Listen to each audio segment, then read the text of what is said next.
Alright guys, welcome back to my channel. We're playing Depression Quest again, and we're on the next part. I'm going to enable the sound here. So, it's a mild Friday afternoon. Alex calls you from one of her classes telling you that there's going to be a really awesome party tonight at her apartment that one of her roommates is throwing. You've hung out with these roommates a few times with Alex, and you get along well enough but aren't particularly close. You don't have work in the morning, but have nothing else in particular to do tonight. You are feeling kind of run down, but you have been fatigued most of the time lately. You mention that you're feeling ill because you're not sure how else to explain these feelings to someone else, and say that you aren't really sure that you can make it tonight. There's a second of silence over the phone, but you swear you can hear the sound of your partner's face fall. She tries to convince you anyway. You haven't seen her this week, and she sounds pretty insistent that you come over. She even drops a few suggestively worded hints that you can stay over with them tonight after the party. What do you do? So I cannot shake off my funk and go have a good time with my girlfriend. I'm going to say I'm just not feeling well and can't make it. Despite your partner's pleas, you tell Alex you're unable to make it to the party tonight. You say you feel too ill and would just be a drag on everyone. She sighs a sigh that you've heard many times before, one of exasperation but patience. Well, okay then, I just hope you feel better soon. I really miss you. I guess I'll see you next week or something. You apologize profusely and tell Alex that you love and miss her too, and promise to make plans for next weekend. She sounds somewhat distracted and distant as she agrees, says her goodnights, and hangs up. You spend the rest of the night beating yourself up for feeling too lousy to go. You leave a few apologetic and loving texts to your partner, and you feel stressed out and forgotten when you don't receive a reply. That just seems, I don't know, that seems kind of unforgiving on Alex's part. Anyway, it's a little afternoon on a muggy Saturday. Your mother has come over for a surprise visit, claiming loudly that she doesn't see you enough, so she's decided to invite herself over. As you converse, she walks around your place, and you get the distinct impression that you're being inspected. So what's going on with you lately? She asks abruptly. Taken somewhat aback by this left fielder, you tell her you're not sure what she means. She repeats the question, saying that you haven't seemed like yourself lately. She gestures to the dirty dishes piled in the sink and notes the fact that you haven't called or visited in a while. Your reticence only seems to spur her on more. She presses you, asking if you're having problems at work or with Alex, and you're beginning to feel increasingly battered by her sudden, well-meaning but overwhelming inquisition. Under her questions, you become increasingly uncomfortable. You want to be able to explain to her how you've been feeling, but the truth is you're not really sure yourself. Nothing horrific has happened at work or with your significant other or friends or anything like that, but all the same, you can't deny that lately you've just felt drained and as though you're not really here. You wish you could tell your mother these things, but she hasn't been approachable about negative emotions in the past. She is the kind of person who holds the opinion that the solution to any problem is to simply try harder and maintain a positive attitude, a stance that has reared its head in past conversations when you've begun to explore the subject with her. You know she's unlikely to be understanding, but you feel the energy drain out of you when you imagine what would happen if you managed to blurt everything you are feeling. What do you do? Let her know you've been feeling down lately and that you appreciate her concern. Try to be honest with her anyway. Tell her that everything is fine and thank her for asking or change the subject. We're gonna tell her everything is fine. I'm okay, Mom, really. Thanks for worrying about me.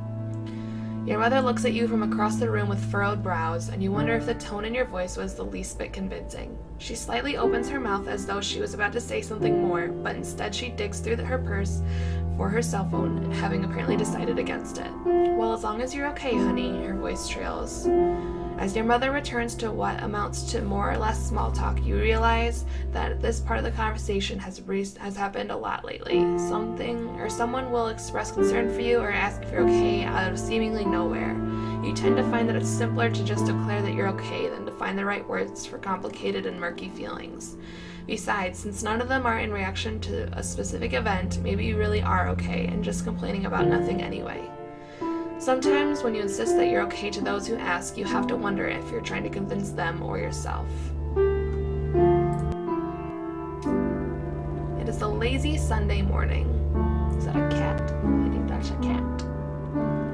You are idly clicking around online as your phone rings. Sam, a coworker of yours that you're friendly with, asks how you are and makes hurried small talk with you. You typically only ever talk to him on the phone when one of you needs a shift covered, so it's slightly awkward. You're waiting in anticipation for him to ask you to come in on short notice when he veers the conversation in a completely different direction. How do you feel about cats, he asks. Mine had kittens a few weeks ago and I'm having an awfully hard time finding a home for the last one of the litter. You don't have any pets, right? It takes you a moment to process this new information, and you're caught off guard as he begins to earnestly try to sell you on the idea that taking the last kitten off his hands. It's not something that you had specifically considered before, and he seems fairly insistent. She's a real sweetheart. She really loves people. She's got all her shots already taken care of, and the vet says she's healthy as a horse. I can bring her over by your place tonight if you're interested. You look around your apartment and try to picture a cat in it as he continues to tell you about how cute she is. You tell him that this is all kind of sudden and that you don't have anything for the kitten set up here.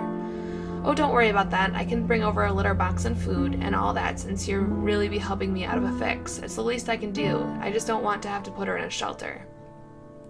You can't help but feel like you've been guilt-tripped, but you decide to give it some serious consideration. It does get awfully lonely around your apartment, and it might feel less empty with a cat around. However, since you've been feeling so down, it might not be a good idea to take on responsibility of a cat even though they're fairly low maintenance. What do? Take the cat knowing full well that you can take great care of it. Decline. Even though you've been totally capable of taking care of it, you're not much of a cat person. Become a cat owner. You could use the companionship. Decline. You're not in a good enough place to be taking on more responsibility right now. Decline. You don't like cats. Oh gosh. I think having a cat, they're low maintenance, they are, and having a cat around just makes you happier. Let's become a cat owner. I'm partial because I love cats so much. Look how cute it is. You accept the offer of the kitten and hang up shortly after making arrangements for when your coworker can drop her off tonight. After hanging up, you worry about if you've suddenly taken up a responsibility that you can't handle, and hope that you don't make a small animal suffer for it. You're not entirely sure what to expect, and you spend the next rest of the afternoon researching cat care online and trying to think of a name. The evening rolls around and you hear a knock at your door, startling you out of reading Wikipedia entirely too hard. You take possession of a small, terrified black and white kitten in a carrier, along with everything you need to start taking care of her. You take her into the bedroom, close the door, and open the door to the carrier excitedly. She cowers in the back of it and you back off. Feeling slightly defeated, you remember what you researched on introducing a kitten to a new home and leave her alone to go mess around on your computer, hopefully checking over your shoulder every so often to see if she has come out yet. She hides inside her carrier periodically, making sorrowful cat howls long enough for you to start worrying that she already doesn't like you. But by the time you go to bed, she's curled up at the foot of it, eyeing you nervously before falling asleep. Over the next few days, you gain her trust and she begins affectionately following you around, sleeping on you, and hopping up on you anytime you sit down to do some work. Oh, I'm sorry, I need a sip. Alright. It's late Friday afternoon and quitting time is just around the corner. A bright, clear day is giving way to a still, temperate evening. You can hear your coworkers all around you anxiously making plans for their evenings and weekends, but you're really looking forward to just going home and resting after what's turned out to be a very long and taxing work week. Just before the end of your shift, you get a call from Alex. It seems a group of your mutual friends are heading out to a nearby pub for dinner and drinks to celebrate the end of the week, and they want to know if you'd like to come along.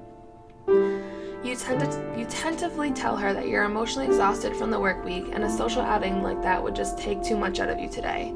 You encourage her to go and have a good time since you know it's been a while since she's gone out with friends, but the effort feels futile since you know that she isn't going to go without you. A couple hours later, the two of you find yourselves in a familiar position. On the couch, watching comedy shows on Netflix, a box of pizza open on the coffee table in front of you. As you look across the couch at her, you start to feel anxious. You feel bad about effectively forcing the two of you to stay in tonight again. While you are always appreciative of your partner's efforts to take your feelings into account and help you make sure you feel socially comfortable, you sincerely worry that you're holding her back from enjoying a more fulfilling relationship. While she does seem to enjoy spending time with you, as the two of you sit in comfortable, almost contented silence watching old shows you've each seen 2 or 3 times before, your ever-increasing fear that your relationship is becoming one-sided weighs more and more heavily on you.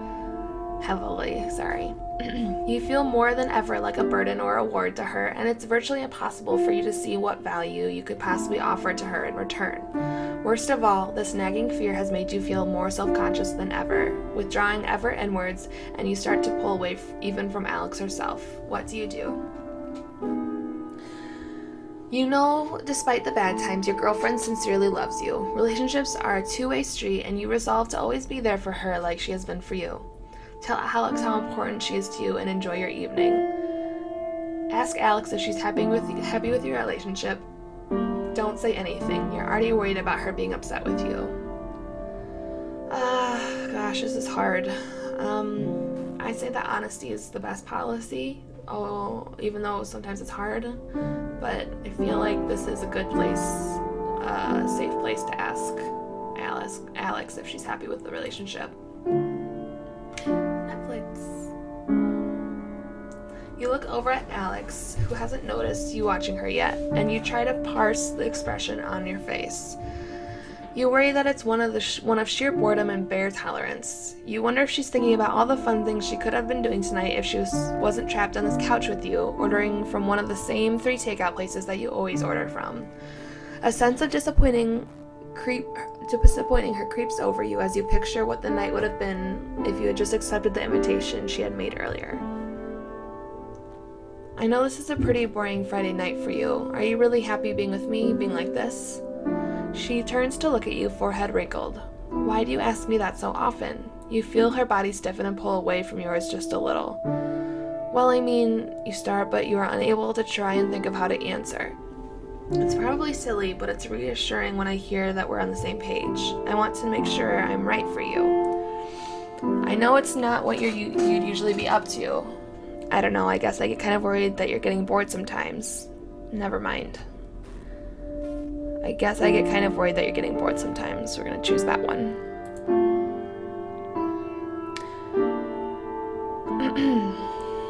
Alex sighs. Look, if that were the case, I would let you know. I don't think that you're boring. You're more of a homebody than I am, and I'm learning to deal with that. Deal with it, you think? Repeating it in your mind? Does she see you as a problem to be dealt with? You try to pick her reply apart in your mind, and all of your conclusions lead to your previous worry, that you're holding her back. You begin thinking that the phrasing was chosen without too much deliberation, and that despite her attempts at reassuring you, this slip of the tongue revealed her true feelings. As you picture how much fun she would be having right now if you had only accepted her invitation and managed to somehow get over your reservations and anxieties, despite not knowing how you would go about that, she cuddles back up to you. Thanks for putting up with me, you say, staring at the TV without actually watching it. She sighs in response. You are still not seeing a therapist, still not taking medication, but you are deeply depressed. Even activities you used to enjoy hold little or no interest for you, and you exist in a near constant state of lethargy. Lethargy? It's a breezy Sunday afternoon. You've allowed Amanda, an old friend from school that is in town for the weekend, to talk to you into leaving the house for coffee and catch-up. You meet her in a small cafe and talk about what you've been up to since you've last seen each other. And you can't help but feel like there's a lot more accomplished and interesting than you are while listening to them talk about their life at school. Or life after school. Sorry, one moment. When it's your turn to brief them on your activities, you feel anxious and ashamed and give a very abbreviated version. You try to talk about your job as little as possible, and you feel incredibly boring that you've described it despite her expressing sincere interest in you and your life. Amanda has known you long enough to read your mood and tone of voice. She leans in to ask a question while gently touching your hand, a look of genuine concern on her face. What's wrong? Do you... Suggest a change of location and confide in her honestly. Test the waters and open up a little, hoping she'll understand. Insist that nothing is wrong and change the subject. Defensively ask what she means by that. Notice that your hands are shaking. Notice that hands are shaking because I want to be honest. I do. I can't, but I want to.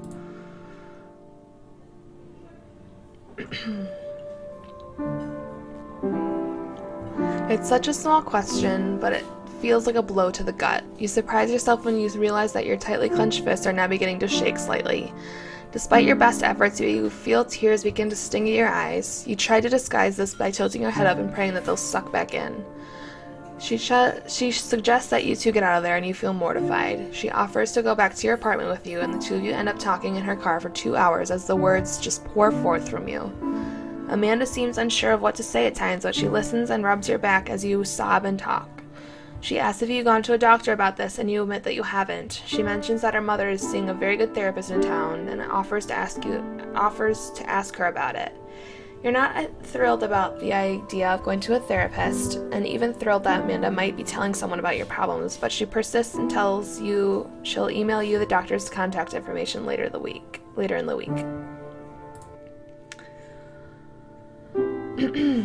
It's a glaringly sunny Monday,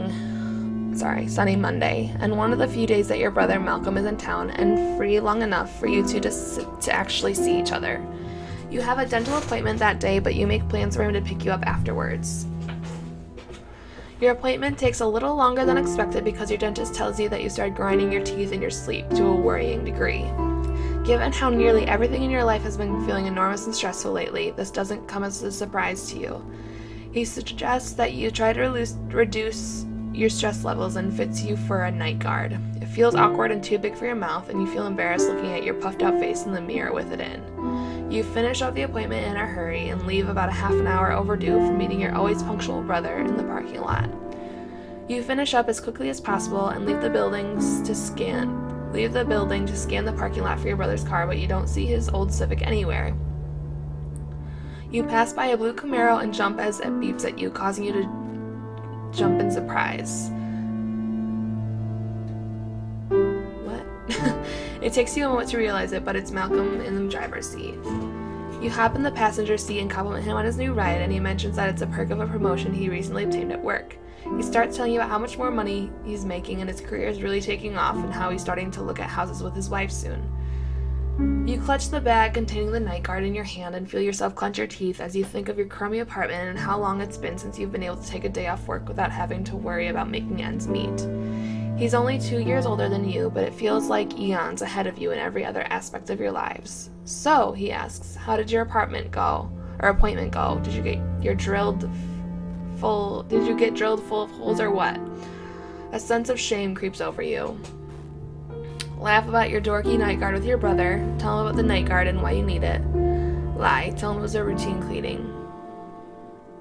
Tell him about your tooth grinding problem, but not the stress causing it. Tell him about the tooth grinding problem. The dentist said I'm apparently grinding my teeth too much in my sleep. Oh, Malcolm replies. Been stressed out lately, kiddo? Deciding that you really don't want to go into it, you tell him that you don't think that it's the case and it's probably just a random thing. He doesn't pry farther and instead begins reminiscing with you about the time you chipped a baby tooth because he accidentally knocked you over once. You go out for dinner and catch up on things, but you still feel somewhat distracted by the gnawing anxiety in the back of your head. Though you enjoy your brother's company, you still feel like you want nothing more to go home and hide from the world tonight. It becomes very hard for you to try to stuff all your horrible feelings down and go emotionless when someone like you, like the dentist, can see a fraction of what goes inside of your head, what goes on inside your head. It leaves you feeling embarrassed and weak, and you hate yourself for feeling that way. You wonder if you're really fooling anyone into thinking you're a normal person, and then you wonder if your brother knows and is hanging out with you out of pity tonight. After he drops you off at your apartment, you throw the night guard out. You can't stand to even look at the thing.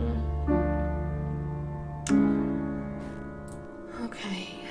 It's a dry Sunday morning. You grab your morning coffee and scoot your rapidly growing kitten off your office chair, and despite her protests, sit down at your desk to check your email.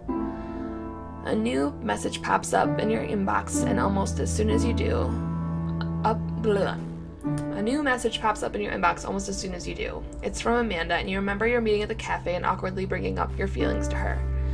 Hey, buddy. Hey, sorry it's been a few weeks. I meant to get this to you sooner, but it's took a while for me to get a hold of my folks back home. Dad told me to say hi, by the way. Anyway, I remembered what we talked about last time I saw you, and I hope you aren't insulted, but I asked my mom for the number for her therapist. Don't worry. I didn't tell her who it was for. I think she's worried about me now, though. Haha. Anyway, the number is 647-723-5274. It's a really good office, and you should look into it. Talking to someone never hurts. If you're worried about money, don't be. There's one of the few that has a really good sliding scale fee system and won't charge you what you can't afford. I hope you're feeling better. It was really nice to see you again. A. It's still early enough that you can call and make an appointment today. Your kitten curls up in your lap as you consider what to do. 1. Call the therapist's number. You're looking forward to the help you think they can offer. 2. Try your luck and call the number, even though the mere thought of talking to someone makes you anxious. She cared enough to send it to you after all. 3. Sleep on it and see how you're feeling in the morning. You're not keen on the idea at all, but you don't want to disappoint Amanda. 4. Close the email without thinking more about it. This has been embarrassing enough already. We're gonna sleep on it, since we can't do the other ones. The thought of picking up the phone and calling someone about this right now is overwhelming. Sure, you've had a hard time lately and have motivation issues, but are you really in need of therapy? Shouldn't you just be able to get over it yourself? What if they put you on a medication that makes you feel like a zombie? What if you go and the therapist looks down on you? What will Alex think about this? Trying to think about all the things at once makes it feel like a very big deal, and you decide to take your time to think on it. The rest of the day passes quickly, and that night you have a hard time trying to sleep because your brain is too busy thinking about all these things and imagining all the ways it could go horribly wrong. The next morning you decide to check your email again with blurry eyes and a mewing kitten. Amanda's email is still there, seemingly waiting for you. You are no more decided than you were yesterday. When now? 1. Just call already. It can't hurt to check it out, which we cannot choose. 2. Call after wrestling with it for a few minutes longer. 3. Don't call. There's just way too much for you to be able to handle or to deal with right now. We're gonna call. Let me just take a sip of my drink here. You read through Amanda's email 2 or 3 times and sit and stare at your computer for a while. While the memory of that uncomfortable conversation makes you feel newly embarrassed and self-conscious, part of you is also encouraged by the fact that she cared enough to get back to you at all. Sitting in front of your computer, you start to question things like whether or not Amanda sent you this number out of pity, or perhaps some sense of obligation after having listened to you. You question her motives and validity of her concern, and whether or not you are seeing a therapist would even be helpful. Yet, almost unconsciously, you reach for your phone, and before you realize it's happening, you're listening to the therapist's line ring. Before you can bring yourself to hang up, you're listening to the slightly clinical but not unpleasant voice of the receptionist ask how she can help you. I'd like to make an appointment with the doctor, you manage to stammer out. The conversation is quick and not nearly as unpleasant as you were fearing, and quicker than you can say Freudian slip, you've scheduled an appointment. Quicker than you realize appointment day rolls around. What do you do? 1. Go to the therapist's office, which we cannot choose. 2. Head to the therapist's office even though you're totally unsure of what to expect. 3. Sit in your car terrified and try to talk yourself out of going. 4. Just the thought of going to the appointment ties your stomach in knots. You crawl back into bed. We're gonna head to the therapist's office. You have your first session with your new therapist, Dr. Susan Melville, a tall woman in her mid-40s with a disarming demeanor and patient eyes with the start of the slightest smile lines. She makes you feel comfortable fairly easily, which is a pleasant surprise after all of your anxiety over the appointment. As you leave, you make a second appointment. You're still skeptical about all of this, but you figure you might as well see where this goes. The hardest part, it seems, was taking the first step. You're still not sure if and how you're going to tell your family or your partner, but you figure you'll deal with that when the time comes. Either way, you feel relieved that you managed to see this through instead of being paralyzed with worry over it. Even if nothing comes out of it, you did something you said you would instead of flaking out or running away. You're emotionally exhausted when you get home and collapse into bed. You sleep better that night than you have in a week, and you're not sure if it is because you were so tired when you got home or if it's because of the therapist. Alright, I'm gonna go ahead and end this part here. It's been about 25 minutes, so thank you guys for watching, and we'll continue in the next part. Bye, guys.